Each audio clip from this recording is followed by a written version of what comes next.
What's going on, everyone? My name is Where We Don't Care My Name Is, and today I'm going to go over my top 5 best movies of 2024. So it's around this time of year where I go over my top 5 best and worst films of the year. And of course, I end up starting off with the top 5 worst films of the year in my last video. And now I'm going to end it with my top 5 best films of the year. Now, again, for this list, I'm focusing on movies that got a lot of build, got a lot of hype, and were a success. Now, for a movie to qualify for this list, the movies would have to have been successful with audience responses and box office returns. Also, for the list, the movies will be from each category, meaning only one superhero, one kids, one horror, etc. If I didn't do this, then the list would be filled with mostly movies of the same category, so I want to keep it fair for everyone. Now, keep in mind these movies are based off my own opinion, so if you don't agree with them, that's fine, to each their own. Now, with that out of the way, let's go over the top 5 best films of the year. Why top 5? Because unlike many people, I like to keep my list short. Number 5 goes to Dune Part 2. So, going into this, I was worried if they were going to be able to recapture the magic of the first film's success, because sometimes it is really hard to make a sequel work, especially if the first film was just, done so well to the point that there's no way a sequel can recapture that same magic. But thankfully, they didn't disappoint. I love the movie's expansion of Dune, exploring more of this world.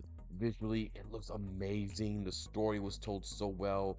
The cast, I felt, made the story work, with all of them just giving it their all and building up to a great final act that really felt satisfying. So, yeah, I was really happy with this movie, and I'm very much glad I went to go see it. And I'm very much looking forward to seeing any future plans that they have for Dune and its inhabitants. Number 4 goes to Sonic the Hedgehog 3. So, as I say with my review, I really enjoyed how well this movie did with its storytelling, keeping its funny, emotional moment balanced while giving us a lot of fun action scenes. The cast all did such an amazing job, their characters all getting fleshed out even more than the last films. And Jim Carrey and Keanu Reeves basically being the best part of the movies was so awesome.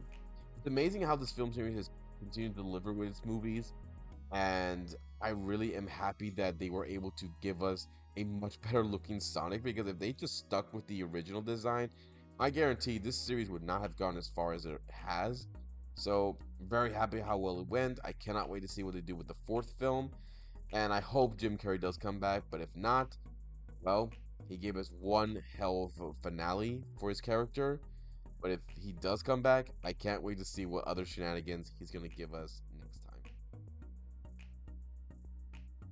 Number 2 goes to Nosferatu, a movie that I consider to be the best horror film of the year. I was so happy with how well it went, from its cast to its storytelling that kept to the original while adding a few stuff, and giving us a lot of terrifying moments. I mean, my god, this was so much fun. Bill Skarsgård, to me, saved his career after the Crow movie bombed so hard and delivered another terrifying role. My god, this was such a great movie. I'm so glad it did well. And I'm very much hoping that Bill goes back to doing, more horror movies, because I feel that's where he performs the most in. But if not, it's fine. I still had a lot of fun with this movie, and I cannot wait to see it again and again. Number 3 goes to Deadpool&Wolverine, a movie that we never thought we were ever going to see, because, Hugh Jackman announced he retired as Wolverine after Logan. So we never thought we were going to see these two characters interacting on the big screen, until finally it happened, and it didn't disappoint. I loved everything from this movie, from its amazing storytelling to the cameos, the comedy, the emotional moments, to the performance of Ryan and Hugh. The cast all did such a great job. They gave us exactly what we were hoping to see, especially when we saw Wolverine and Deadpool interacting, all leading to a satisfying ending to their arc. And I cannot wait to see what they're going to do next, because they did say they want to do another movie. If they're able to do that, great, awesome. If not, then this was definitely worth the wait. And the number 1 movie on the list goes to Wicked.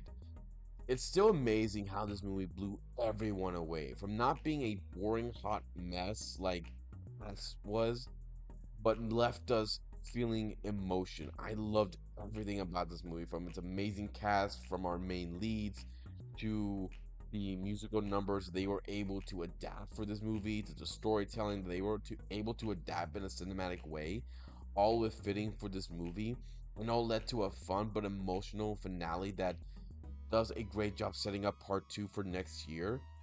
It's amazing how well they were able to do this, and shows that there are still Broadway shows that can still be adapted for a movie and can still be done well on a level like Wicked did. I just hope that this part two will live up to the hype of the first film, and I can't wait to see how it all ends.